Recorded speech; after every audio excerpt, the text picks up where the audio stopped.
The greedy good doers or the fake people or the greedy people or the leaders, how they use them, they just tell them different policies that are calculated to suit them out of their wits. Means these policies are enough just to make them lazy, because these people say now you have to not do any work, and because government is going to bring so many good policies for you and they will give you benefit this or that.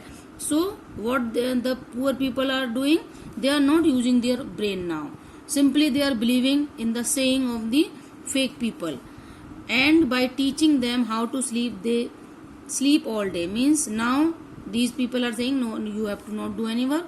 So what is the result? They are sleeping all the time, they are not doing hard work. And previously what they were doing, they were doing hard work throughout the day, and the result was they are having sound sleep at night. But now what is going on? Because they have become lazy, they are not doing any work, so destroying their sleeping at night the ancient way. Now they are not able to have sound sleep at night because they are not tired. Previously they were tired, so they were having sound sleep, but now their old way of sleeping is changed. It has been destroyed. How it has been destroyed? By the greedy people or the fake people, as they are misguiding these poor rural areas people or the farmers. Now some poetic devices are here. Greedy good doer means two opposite things are used here, greedy as well as good doer. This is not possible. So oxymoron poetic devices here. In oxymoron what is there? When we use two opposite words to present any idea, that is called oxymoron. So greedy good doer, and the second is beneficent beast. Again they are beneficial and they are beast also. So two opposite things are here. So oxymoron is here. Second, alliteration is also here. Greedy good. So same sound is coming in the same line. Beneficent beast. So alliteration is also here. And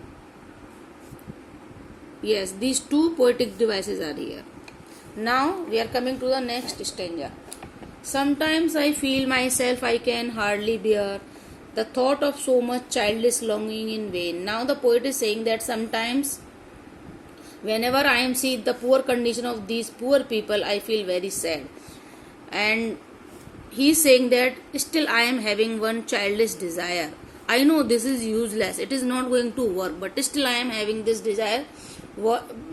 He is telling that the sadness that lurks near the open window there.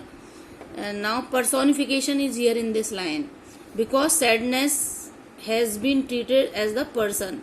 So sadness is sitting near the window, so personification is here. The poet is saying that whenever he see at the shop of the poor farmer or the rural people, he becomes very sad, because the farmer has not got any money. He is not able to earn any money. That is why he has become sad.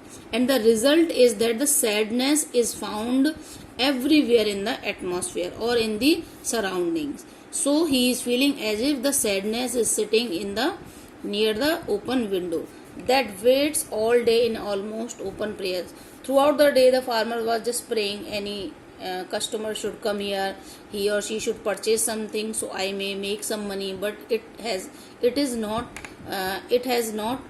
taken place. So he has become very sad.